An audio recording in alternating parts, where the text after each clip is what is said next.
Hello friends, welcome to this history optional answer writing practice series. So let us continue. आज जो हम question solve करने जा रहे हैं, this question was asked in UPSC 2025 paper 2 में, यानी कि वर्ल्ड हिस्ट्री का ये क्वेश्चन है। पेपर 2 में पूछा गया था। हमारी वर्ल्ड हिस्ट्री की सीरीज हिस्ट्री ऑप्शनल की पैरेलल में चल रही है और जो टॉपिक हम कंप्लीट करते जा रहे हैं उनके प्रीवियस ईयर क्वेश्चंस को हम साथ में डिस्कस करते जा रहे हैं।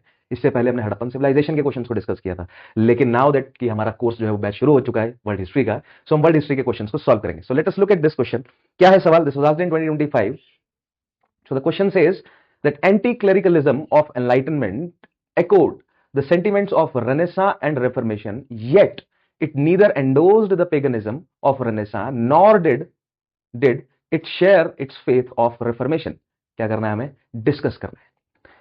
So this question was asked इन 2025। हम इसे प्रैक्टिस करेंगे एज अ 20 मार्कर क्वेश्चन। जितने भी क्वेश्चन हम प्रैक्टिस करेंगे उन्हें हम as a 20 marker question practice करेंगे। सो जो 20 मार्कर क्वेश्चन है उसके लिए आपको 4 पेजेस दिए जाते हैं लिखने के लिए, एंड समवेयर अराउंड अगर आप हर एक पेज में 80 से 85 90 वर्ड्स अगर आप लिखते हैं, सो समवेयर अराउंड 320 330 के अराउंड आपको वर्ड्स जो है वो कंप्लीट करने होंगे 400 पेज में। अराउंड 350 भी कई बार बच्चे चले जाते हैं, but I would rather suggest कि आप 320 330 की रेंज में रहें तो भी ठीक रहेगा। सो वो कैसे रहा जाता है वो हम क्लास में समझते हैं, हम सब चीजों को। लेकिन ये क्वेश्चन हमें पढ़ना है। क्या करते हैं हम? कोई भी सवाल हमारे सामने आता है जब मेंस में, so we read the question, we understand the question and then we structure the answer mentally, और फिर हम प्रोजेक्ट करते हैं उसे पेपर पे। ठीक है, तो देखते हैं, पढ़ते हैं सवाल को, और समझने के लिए हमें कीवर्ड्स को हाईलाइट करना पड़ेगा कि क्या क्या कीवर्ड्स हैं यहां पर। So anti clericalism of what? Of Enlightenment echoed sentiments. Sentiments किसके नजर आ रहे हैं? एंटी क्लेरिकलिज्म ऑफ एनलाइटनमेंट में सेंटिमेंट नजर आ रहे हैं रेनेसां एंड रिफॉर्मेशन के।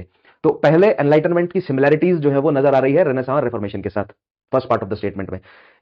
लेकिन yet it neither endorsed the paganism of Renaissance nor did it share the faith of Reformation. The second part of statement जो है वो डिसिमिलरिटीज की बात कर रहा है और हमें डिस्कस करना है। यानी कि इन चारों पॉइंट्स, एक पॉइंट आ जाएगा हमारा क्या, यानी एक पैराग्राफ हमारा आएगा कि एंटी क्लेरिकलिज्म एनलाइटनमेंट का कैसे रेनेसां के साथ जो है वो सिमिलैरिटी नजर आती है, दूसरा रिफॉर्मेशन के साथ कैसे सिमिलैरिटी नजर आती है। बट देन 2 पैराग्राफ्स हमारे आएंगे, एक difference with paganism of Renaissance and faith of Reformation. तो इस तरह 4 पैराग्राफ्स में आप जो है वो इस क्वेश्चन को एड्रेस कर सकते हैं अच्छे से। एक आपका रहेगा इंट्रोडक्शन, एक रहेगा finally conclusive remark, and that is how you will address this question. So आइए देखते हैं कि हमने कहां से शुरुआत करी है। इंट्रोडक्शन क्या लिखा है यहां पर?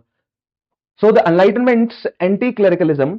नाउ प्रीवियस सेशंस जिन्होंने आंसर राइटिंग के देखे हैं, दे नो दैट कि इन द इंट्रोडक्शन हमें अपने जो भी हम आंसर लिखने जा रहे हैं उसमें हमारा क्या स्टैंड है, क्या स्टांस है हमारा, या आंसर में हम क्या लिखने जा रहे हैं वो हमें प्रॉपर तरीके से यहां पर एड्रेस कर देना है। ठीक है, ब्रीफली हमें यहां पर एड्रेस कर देना है उसे। So the Enlightenment's anti clericalism represented a powerful critic of ecclesiastical authority, religious intolerance and philosophical privileges of the church। तो पहले तो एनलाइटनमेंट जो है वो बिल्कुल चैलेंज करता है। ठीक है, एंटी क्लेरिकलिज्म है। अब ये एंटी क्लेरिकलिज्म क्या होता है? अब आपने वर्ड सुना होगा क्लेरिक्स या क्लर्जी, राइट? तो ये वर्ड जो है वो किसके लिए यूज किए जाते हैं? जो प्रीस्टली हायरार्की है चर्च की, उनके लिए ये वर्ड्स यूज किए जाते हैं। तो दैट मींस यहां पर बेसिकली चर्च के अगेंस्ट जा रहे हैं, एंटी चर्च या एंटी क्लैरिकल।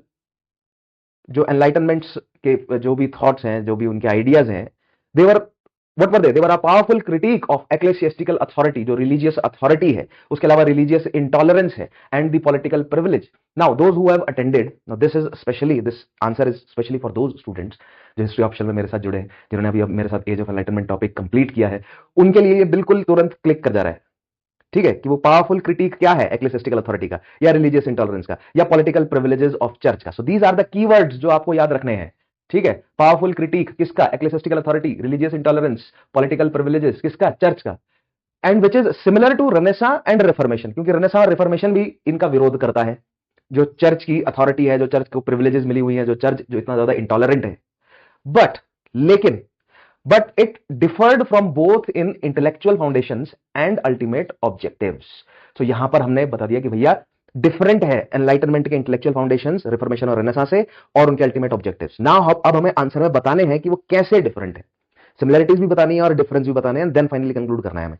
ठीक है, सो हमने इंट्रोडक्शन में एड्रेस कर दिया क्वेश्चन के कुछ कीवर्ड्स को भी एड्रेस कर दिया हमने इंट्रोडक्शन में, प्लस हमने एड्रेस कर दिया कि प्लस हमने अपना स्टैंड एस्टेब्लिश कर दिया कि हमारा आंसर जो है वो किस डायरेक्शन में जाने वाला है। ठीक है, that is how you right an introduction. So now अब पहला paragraph, like renaissance humanist. Keywords याद रखिए, कीवर्ड्स मैं आपको हमेशा बोलता हूं क्लास में कि हर क्लास के बाद आपको कीवर्ड राइटिंग करनी है। तो रेनेसां के फिलोसोफर्स, उनकी फिलोसफी जो है वो, या रेनेसां में जो आइडियोलॉजी है, it is revolving around humanism. तो रेनेसां ह्यूमनिस्ट एक कीवर्ड बन जाएगा जिसमें आप एनकैप्सूल कर देंगे उसकी फिलॉसफी को भी, रेनेसां के साथ उनकी फिलॉसफी, रेनेसां ह्यूमनिस्ट। तो renaissance humanist enlightenment thinkers oppose the domination of scholastic theology. Scholastic theology जो एक इंस्टीट्यूशनल लेवल पर जो रिलीजियस टीचिंग्स दी जा रही थी कैथोलिक चर्च में, थॉमस एक्विनस की अगर आप ये स्कॉलेस्टिक थियोलॉजी लेकर चलें, तो और भी कई तरह के इस तरह के सेंट्स हैं जिन्होंने अपनी तरफ से इंटरप्रिटेशंस बाइबल्स की क्रिएट करी और एक तरह से आप कह सकते हैं कि सिलेबस सेट कर दिया कैथोलिक चर्च का, और वो चला आ रहा था लंबे समय से। उसके साथ बहुत सारे सुपरस्टिशंस और डॉगमास अटैच्ड थे जो बड़े लंबे समय से चले आ रहे थे। So they oppose Renaissance humanists as well as Enlightenment. They both opposed the domination of scholastic theology and sought to restore the autonomy of human reason. Now both Renaissance और Enlightenment they talked about human reason. Humanism दोनों के लिए जो है वो एक बहुत important concept है, रेनेसां के लिए भी और एनलाइटनमेंट के लिए भी। अब एग्जांपल देते हैं, हमने कॉन्सेप्ट रख दिया, अब हर एक पैराग्राफ हर एक पॉइंट का क्या फीचर होता है, कॉन्सेप्ट और फिर से जुड़ा हुआ example. So Renaissance criticism of church is visible, कहां पर विजिबल है, तो Erasmus in praise of Folly, Erasmus work in praise of Folly, जिसमें he expose the clerical corruption and hypocrisy. क्या क्लरिकल करप्शन एक्सपोज किया जा रहा था कि भैया पैसे दो, चर्च क्या कह रहा था या प्रीस्ट क्या कह रहे थे कि आप हमें पैसे दो, हम गारंटी देते हैं कि आपको सॉल्वेशन मिलेगा। सो दे वर सेलिंग सॉल्वेशन, पैसे पर वो सॉल्वेशन को बेच रहे थे। अब ये नौबत जो है वो चर्च की क्यों आई, या इस तरह के प्रीस्ट जो है वो चर्च में कैसे इकट्ठा हो गए, ये मैंने क्लास में समझाया है, इसके पीछे का कारण क्या है। क्या हिंट दे देता हूं, हिंट ये है कि something huge happened in 1350s, कुछ बहुत बड़ी घटना यूरोप में हुई, बहुत डेवास्टेटिंग थी, पॉपुलेशन का बहुत नुकसान हुआ उसमें, जिसमें प्रीस्टली क्लास का भी बहुत नुकसान हुआ, एंड वहां से एक बहुत बड़े लेवल पर डिग्रेडेशन जो है वो चर्च का, पहले से चर्च डिग्रेड कर रहा था लेकिन वहां से बहुत तेजी से आगे बढ़ा, एंड इट्स अ मतलब combination of various different factors, right. So I hope those who have watched those classes, available है वो मेरे यूट्यूब पर, यहीं पर प्लेलिस्ट में जो है वो वर्ल्ड हिस्ट्री की अभी जो रिसेंटली मैंने शुरू करी है उसमें अवेलेबल है वो sessions, so go watch that. So in praise of folly exposed clerical corruption and hypocrisy. Similarly, Enlightenment writers such as Voltaire attacked priestly intolerance, superstition and alliance between church and absolutism. Absolutism क्या है? The absolute monarchs, जो डिस्पोट्स हैं, जो monarchs हैं, जिन्होंने सारी power अपने हाथ में ले ली है मर्केंटलिज्म के दौरान, उनका और चर्च का आपस में एक अलायंस है, उसका अपोज कर रहे हैं वॉल्टेयर या एनलाइटनमेंट के अदर स्कॉलर्स भी, क्योंकि एनलाइटनमेंट के स्कॉलर्स की डिमांड क्या है, लिमिट करो मोनार्की को। Now both movements valued critical inquiry and turned attention from purely theological concerns towards human life and worldly knowledge. So science and technology की तरफ दोनों ही पुश कर रहे हैं, ह्यूमनिज्म की तरफ दोनों पुश कर रहे हैं, ह्यूमन हैप्पीनेस की तरफ दोनों पुश कर रहे हैं। कौन कौन? रेनेसां भी और एनलाइटनमेंट भी। तो हमने कॉन्सेप्ट भी रख दिया और एग्जाम्पल भी डाल दिया, ठीक है। तो यहां पर रेनेसां और एनलाइटनमेंट एक दूसरे के साथ मतलब वहां पर सिमिलैरिटी जो है वो नजर आ रही है। अब एनलाइटनमेंट और रिफॉर्मेशन में क्या सिमिलैरिटीज है देख लेते हैं। So enlightenment also continued the Reformation's challenge to the authority of Catholic Church. So रिफॉर्मेशनिस्ट जो हैं उन्होंने चैलेंज किया कैथोलिक चर्च की अथॉरिटी को, एनलाइटनमेंट ने भी किया। द रिफॉर्मेशन ने क्या किया, दे रिजेक्टेड पेपल सुप्रीमेसी, क्योंकि जैसे कैल्विनिस्ट हैं, ल्यूथेरियंस हैं, राइट, उन्होंने कहा कि हम अपना अपना चर्च बनाएंगे, हम पोप को नहीं मानेंगे, pope is not the head of Christianity और द क्रिश्चियनडम, राइट, हम अपना अपना चर्च बनाएंगे एंड हम इंडिविजुअली कनेक्ट होंगे गॉड के साथ, ठीक है। ये जो पूरा कैथोलिक चर्च सिस्टम है, जो पूरा कैथोलिसिज्म है या जो यूनिवर्सल चर्च सिस्टम है, this is not the only way to reach to the God, हमारे अपने अपने इंडिविजुअल वेज भी हो सकते हैं, राइट। सो पेपल सुप्रीमेसी को उन्होंने डिनाई कर दिया, criticized the clerical abuses and encouraged individual engagement with religious text. So before the reformationist movements और प्रोटेस्टेंट मूवमेंट्स, नॉलेज जो बाइबल की जो नॉलेज थी या क्रिश्चियनिटी की जो नॉलेज थी, उस पर पूरी हेजेमनी थी चर्च की। अगर आपको जानना है बाइबल के बारे में, पढ़ना है, तो आपको संडे स्कूल अटेंड करने होते थे, राइट। खैर संडे स्कूल का कॉन्सेप्ट बहुत बाद में डेवलप हुआ है, यानी कि आपको चर्च में जाना पड़ता था, डिफरेंट मासेस होते थे, कई हॉलीडेज होते थे, वहां पर जो प्रीस्ट हैं वो अपनी इंटरप्रिटेशंस देते थे चर्च में, कैथोलिक चर्च में, ऑफ द बाइबल। लेकिन प्रोटेस्टेंटिज्म या रिफॉर्मेशन मूवमेंट जब शुरू हुए तो लोगों ने इंडिविजुअली, और उसके पैरेलल में देख रहे हैं ना आप कि प्रिंटिंग भी शुरू हो जाती है, राइट, बाइबल छपनी शुरू हो जाती है, लोगों के घरों में बाइबल पहुंच जाती है, और अब लोग खुद से बाइबल पढ़ के अपनी अपनी इंडिविजुअल इंटरप्रिटेशंस कर रहे हैं टेक्स्ट की, जिसका एक बहुत बड़ा, एक बहुत चेंज्ड रूप जो है वो हमें यूएसए में देखने को मिलता है। जब यूएसए में जो बैप्टिस्ट चर्च है वो बाइबल स्टडीज कंडक्ट करवाते हैं, वो इंडिविजुअल लेवल पर बाइबल पढ़ने को प्रमोट करते हैं। और आज अगर हम देखें तो काउंटर रिफॉर्मेशन कैथोलिक चर्च में भी हुए हैं, और कैथोलिक चर्च खुद से भी जो है वो बाइबल्स बांटता है और बोलता है घर जाओ और पढ़ो। पहले चर्च में आके करना पड़ता था सब कुछ, राइट। सो देर जो रिफॉर्मेशन के जो मतलब रिफॉर्मेशन या प्रोटेस्टेंट जो प्रीस्ट हैं, उन्होंने क्या किया, उन्होंने कहा कि हमें इंडिविजुअल एंगेजमेंट बढ़ाना है रिलीजियस टेक्स्ट के साथ, चर्च की हेजेमनी क्यों बनी रहे। तो एनलाइटनमेंट की anti clericalism likewise demanded freedom of thought. So जैसे यहां पर जो प्रोटेस्टेंटिज्म है या रिफॉर्मेशनिस्ट हैं, वो डिमांड कर रहे हैं कि इंडिविजुअल एंगेजमेंट बढ़े, इंडिविजुअल एंगेजमेंट की फ्रीडम मिले हमें, हम खुद से जो है वो बाइबल को पढ़े और इंटरप्रेट करें।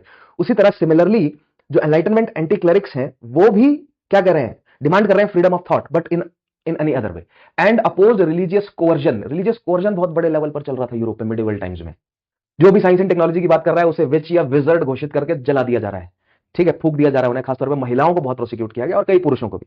साइंस एंड टेक्नोलॉजी को वो आगे नहीं बढ़ने दे रहे थे, तो और फ्रीडम ऑफ थॉट को प्रमोट नहीं होने दे रहे थे। तो ये जो रिलीजियस कोवर्जन है इसके अगेंस्ट वो लड़े।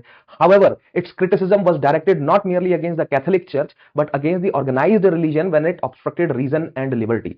तो जो प्रोटेस्टेंट मूवमेंट है, जो रिफॉर्मेशन वाला जो मूवमेंट है, they were against Catholic church, right. वो कैथोलिक चर्च के अगेंस्ट लड़ रहे हैं, राइट, कि हमें कैथोलिक चर्च की जो हेजमनी है क्रिश्चियनिटी के ऊपर, उससे बाहर निकलना है। उसके अलावा हमें अपनी हेजमनी क्रिएट करनी है, क्योंकि जो नेचर कैथोलिक चर्च का था, कंजर्वेटिव नेचर, वही same conservative nature in Protestant या प्रोटेस्टेंट चर्च का भी डेवलप हुआ।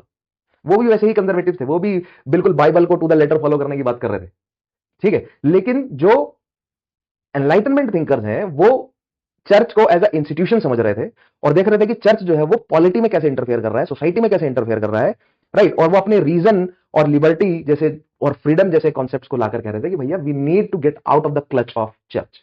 एंड चर्च का ये जो कंट्रोल है, ये जो ऑर्गेनाइज्ड रिलीजन का कंट्रोल है पूरी सोसाइटी पर, सोसाइटी के डिफरेंट स्फीयर्स पर, we need to attack that, ठीक है। जबकि रिफॉर्मिस्ट क्या कह रहे हैं या प्रोटेस्टेंट क्या कह रहे हैं कि हमें अपना अलग सिस्टम बनाना है, हम अपना अलग ऑर्गेनाइज्ड रिलीजन बनाएंगे। रिलीजन वही सेम रहेगा लेकिन अपना अलग ऑर्गेनाइज्ड इंस्टीट्यूशन एस्टेब्लिश करेंगे। अब डिफरेंस देखते हैं। तो ये तो दो पैराग्राफ आगे सिमिलरिटी के। Yet Enlightenment did not endorse Renaissance's paganism.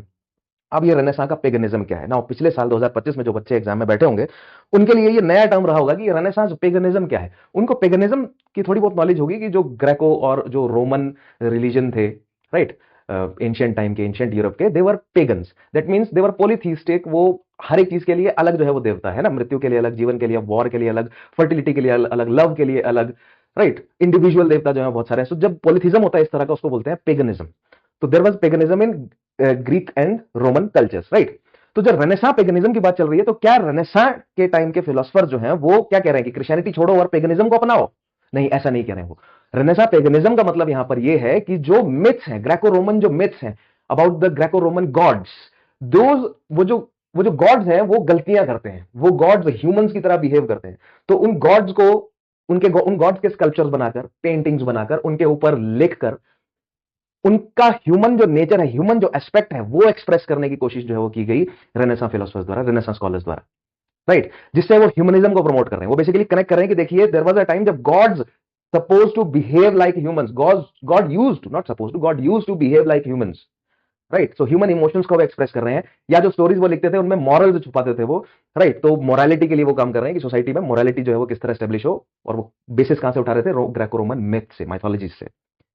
So Renaissance admiration for classical civilization sometimes produced a revival of Greco-Roman myths, artistic forms, and among certain thinkers, a fascination with pagan antiquity. So they were expressing the human emotions through their art, right. Greco Roman myths को infuse करके। वो बात Christianity की कर रहे हैं अभी भी कि हमें रहना तो क्रिश्चियनिटी के अंदर ही है, लेकिन ह्यूमन इमोशंस को प्रमोट करने के लिए वो ग्रेको रोमन मिथ्स का यूज कर रहे हैं in paintings, in sculptures, in stories, right. लेकिन जो एनलाइटनमेंट थिंकर्स है instead used classical knowledge selectively. ये जो क्लासिकल नॉलेज है, जो एंटिक्विटी की जो नॉलेज है ग्रीक्स और रोमन्स की, उसको सेलेक्टिवली यूज किया।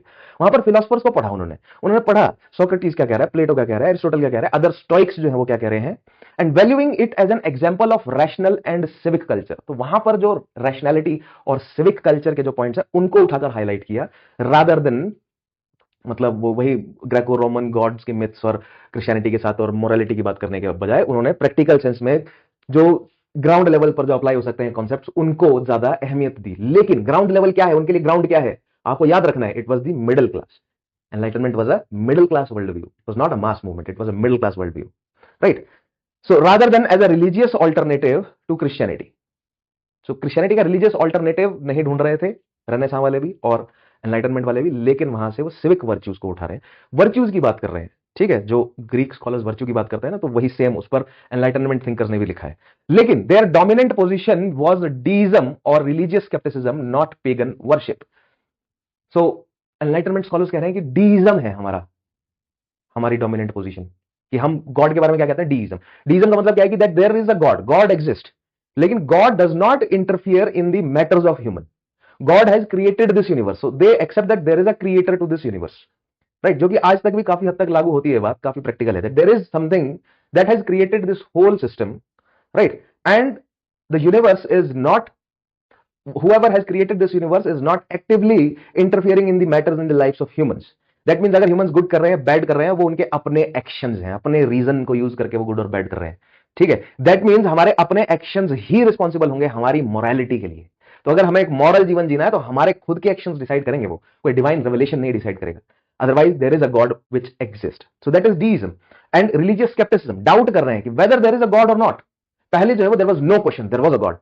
लेकिन एनलाइटनमेंट स्कॉलर्स के साथ क्या आइडिया आया कि डाउट आया कि क्या ये गॉड है या नहीं है। जैसे मैंने एथिक्स की क्लासेस अगर आपने मेरे साथ अटेंड करी है तो मैंने जब समझाया था एर्गो कोजिटो सम, राइट, कोजिटो एर्गो सम, मैं सोचता हूं तो मैं हूं, राइट, वहां से डाउट का कॉन्सेप्ट मैंने आपको समझाया था। तो ये स्केप्टिसिज्म जो है वो धीरे धीरे एनलाइटनमेंट स्कॉलर्स में डेवलप होता है। And they were not into pagan worship of course. Reformation के साथ क्या उनके मतलब डिफरेंसेस हैं। So not did Enlightenment share the Reformation's faith. अब रिफॉर्मेशन वाले क्या कह रहे हैं कि भैया जो कैथोलिक चर्च का जो कंट्रोल है इससे बाहर निकलो, लेकिन they were still talking about faith. वो क्रिश्चियनिटी के अगेंस्ट नहीं जा रहे, वो कैथोलिक चर्च ऑर्गेनाइज्ड रिलीजन जो है या ऑर्गेनाइजेशन जो या पूरा इंस्टीट्यूशन जो है वो यूनिवर्सल चर्च सिस्टम का, उसके अगेंस्ट जाकर अपना खुद का संस्थान खोलना चाह रहे थे। वो उन्होंने किया, but they retained the faith, they retained the concept of divine revelation, right, और having faith on the words of God और क्राइस्ट, और उन सब चीजों पे स्टिल उनका बिलीफ था। They were very conservative, they were in fact more conservative than the Catholic church, because Catholic church में काउंटर रिफॉर्मेशन शुरू होता है। कैथोलिक चर्च खुद को थोड़ा रिफॉर्म करने की कोशिश करता है, लेकिन जो प्रोटेस्टेंट चर्च बनते हैं वो धीरे धीरे बहुत ज्यादा कंजर्वेटिव होते जाते हैं। उनमें से कुछ प्यूरिटन से निकलते हैं, वो प्यूरिटन से निकलकर जो है वो पहुंचेंगे यूएसए, ठीक है, उसकी कहानी भी समझाऊंगा आपको अमेरिकन रेवोल्यूशन में। So reformation's faith. Now reformers such as Luther and Calvin remained deeply committed to Christian revelation, grace and scriptural authority. So by grace of God. कैसे हो रहा है सब कुछ? By the grace of God. और जो scriptural authority है, जो लिखा है स्क्रिप्ट में वही सच है, इस पर वो काफी समय तक एडमेंट रहे, ये प्रोटेस्टेंट चर्चेस। लेकिन जो एनलाइटनमेंट फिलोसफर्स हैं, bye contrast subjected these revelation, miracles and dogma to rational scrutiny. उन्होंने कहा कि रीजन लगाते हैं ना, लॉजिक लगाते हैं, रीजन लगाते हैं, ऑब्जर्वेशंस करते हैं, interpretation, empiricism as well as rationalism, दोनों ही जो मतलब थॉट्स हैं, दोनों ही स्कूल्स जो हैं वो, उनके माध्यम से हम सॉल्यूशंस ढूंढने की, एक्सप्लेनेशंस ढूंढने की कोशिश करते हैं, ना कि हम जो लिखा है, जो बोल दिया गया उसको तोते की तरह रटते जाएं और मानते जाएं। जैसा कांट ने कहा ना कि state of self imposed immaturity, जिससे हमें बाहर निकलना है, राइट। तो एनलाइटनमेंट स्कॉलर्स ने ये जो डिवाइन रेवलेशंस थे या जो मिरेकल्स परफॉर्म करके गए बहुत सारे सेंट्स, आज कोई नहीं मिरेकल हो रहा। आज जब इतना हमारे पास सर्वेलेंस है हर तरह का, इतने सारे डिवाइसेस हैं, आज कोई मिरेकल नहीं हो रहा। ये जो डॉगमास फैले हुए हैं उसका कोई प्रूफ जो है वो, जब आप रैशनल स्क्रूटनी करते हैं उसका कोई प्रूफ नहीं निकलता, ठीक है। लेकिन स्टिल, जैसे वोल्टेयर जैसे लोग हैं, Voltaire retained belief in God but rejected clerical authority. Diderot and others move towards materialism and scepticism. Many move towards materialism, many move towards scepticism, यानी कि डाउट करने लगे whether there is a God और not. Kant जैसे लोग जो है वो एग्नोस्टिसिज्म की तरफ मूव कर गए। In his first book the Critique of Pure Reason, Kant जो है वो एग्नोस्टिसिज्म की तरफ मूव कर जाता है। वो कहता है कि आई कांट बी श्योर, ठीक है, whether God exists or doesn't. We neither can prove or we cannot even disprove whether God exists or not. So then it becomes a matter of faith. लेकिन अपनी दूसरी, उससे next किताब जो है Critique of Practical Reason, उसमें Kant कहता है कि yes there is existence of God. उसमें कांट कहता है yes there is immortality of soul. लेकिन अभी भी वो एग्नोस्टिक है, लेकिन वो प्रैक्टिकली कहता है in practical sense it is necessary to believe और to have faith in the existence of God, ठीक है। सो ये कांट का स्टैंड है, राइट। तो कहने का मतलब ये है कि जो एनलाइटनमेंट फिलोसफर्स हैं उसमें भी एक डाइवर्सिटी है। कुछ जैसे वोल्टेयर जैसे गॉड के एग्जिस्टेंस को मान रहे हैं, राइट, कुछ डिडरो जैसे जो है वो स्केप्टिक्स हैं, राइट, और कांट जैसे कुछ जो है वो एग्नोस्टिक्स हैं। So finally how we can conclude, this enlightenment was less a religious reform than a critique of religions, institutional and intellectual authority. So जैसे कि रिफॉर्मेशन एंड रेनेसां वो एक रिलीजियस रिफॉर्म की तरह उन्होंने एक्ट किया, स्पेशली रिफॉर्मेशन। एनलाइटनमेंट कि जो आइडियाज हैं दे वर रादर अगेंस्ट, किसके अगेंस्ट थे वो? रिलीजियस या रिलीजन्स इंस्टीट्यूशन। जो इंस्टीट्यूशन जो काम कर रहा है ना चर्च, जिस तरह वो पॉलिटिक्स में इंटरफेयर कर रहा है, सोसाइटी में इंटरफेयर कर रहा है बहुत ज्यादा, ठीक है, हर लेवल पर इंटरफेयर कर रहा है। एंड जो इंटेलेक्चुअल अथॉरिटी उन्होंने पकड़ के बैठे हुए हैं कि हम जो कह रहे हैं वही सत्य है, क्योंकि रिफॉर्मिस्ट जो प्रोटेस्टेंट चर्च है या जो रिफॉर्मिस्ट हैं, उन्होंने भी बाद में वही सेम काम किया जो पहले कैथोलिक चर्च कर रहा था, ठीक है। दैट इज व्हाई एनलाइटनमेंट के स्कॉलर्स ने कहा कि जो डार्क एज है वो 18th सेंचुरी तक चली, ये 17th सेंचुरी तक चली, ठीक है, डार्क एज रेनेसां के आने के बाद या रिफॉर्मेशन के आने के बाद जो है वो डार्क एज खत्म नहीं हुई है। डार्क एज तब तक चली है जब तक एज ऑफ रीजन नहीं शुरू होता। जब तक एज ऑफ रीजन नहीं शुरू होता तब तक जो है वो डार्क एज चली है। एज ऑफ रीजन के साथ जो है वो मॉडर्न टाइम शुरू हुआ। ये स्टैंड जो है वो फाइनली रहा किसका? एनलाइटनमेंट फिलोसफर्स का। सो मेक श्योर कि एनलाइटनमेंट पर, एज ऑफ एनलाइटनमेंट पर कुछ 2-3 सेशंस जो है वो यूट्यूब पर डाले हुए मैंने। अभी रिसेंट जो प्लेलिस्ट है मेरी हिस्ट्री ऑप्शनल का जो बैच है, कुछ अवेलेबल नहीं है बिकॉज वो दो sessions are part of the batch. So if you want to watch the whole series, अगर आप पूरे सभी सेशंस देखना चाहते हैं तो make sure that you join my history optional batch. और अगर आप चाहते हैं कि इस तरह के क्वेश्चंस और मैं डिस्कस करूं तो क्लास में हम उन सबको डिस्कस करते हैं। मैं यहां पर मतलब on YouTube I will explain 2025 से 2012 तक के क्वेश्चंस जो है वो मैं एक्सप्लेन करूंगा एज ऑफ एनलाइटनमेंट के, और फिर उसके बाद American revolution, then French revolution and so on. ठीक है, लेकिन रेस्ट ऑफ द क्वेश्चंस हैं वो सभी हम क्लास में डिस्कस करेंगे। रेस्ट ऑफ द सारा जो रिमेनिंग कॉन्सेप्ट है वो सभी हम क्लास में डिस्कस करेंगे। सो मेक श्योर कि अगर ये वीडियो आपको पसंद आती है तो आप इस पे लाइक जरूर करें, चैनल सब्सक्राइब नहीं किया तो कर दें जरूर, और कमेंट में आप बताएं कि आप एडिशनल और क्या पॉइंट यहां पर ऐड कर सकते थे। ठीक है, कमेंट में बताएं कि सर इंट्रोडक्शन या कंक्लूजन ऐसा भी हो सकता था, या अगर आप चाहते हैं कि किसी और पर्टिकुलर टॉपिक या किसी क्वेश्चन पर, क्वेश्चन की बात कर रहा हूं मैं, टॉपिक नहीं, क्योंकि कुछ बच्चों ने कमेंट डाला कि सर इस टॉपिक पर वीडियो बना दीजिए, बना दूंगा मैं वो। ठीक है, लेकिन मैं चाहता हूं कि आप क्वेश्चन लेकर आए कि सर इस क्वेश्चन का जवाब जो है वो मुझे नहीं मिला, तो उस क्वेश्चन का जवाब मैं आपको लिख कर दूंगा। ठीक है, उसके अलावा टेलीग्राम चैनल को ज्वाइन करो, ये सभी वीडियो, ये सभी आंसर्स की आपको पीडीएफ जो है मेरे टेलीग्राम पर भी मिल जाएगी। सो मेक श्योर इस वीडियो की डिस्क्रिप्शन पर मेरे टेलीग्राम का लिंक है, वहां पर जाइए, और कोर्स की डिटेल्स अगर आपको चाहिए तो आप मुझे कॉन्टैक्ट करें, डिस्क्रिप्शन में वो भी इंफॉर्मेशन अवेलेबल है। Alright, so that is all, आज के लिए इतना ही। नेक्स्ट क्लास में नेक्स्ट क्वेश्चन डिस्कस करेंगे, मिलते हैं नेक्स्ट क्लास में। Take care, have a nice day.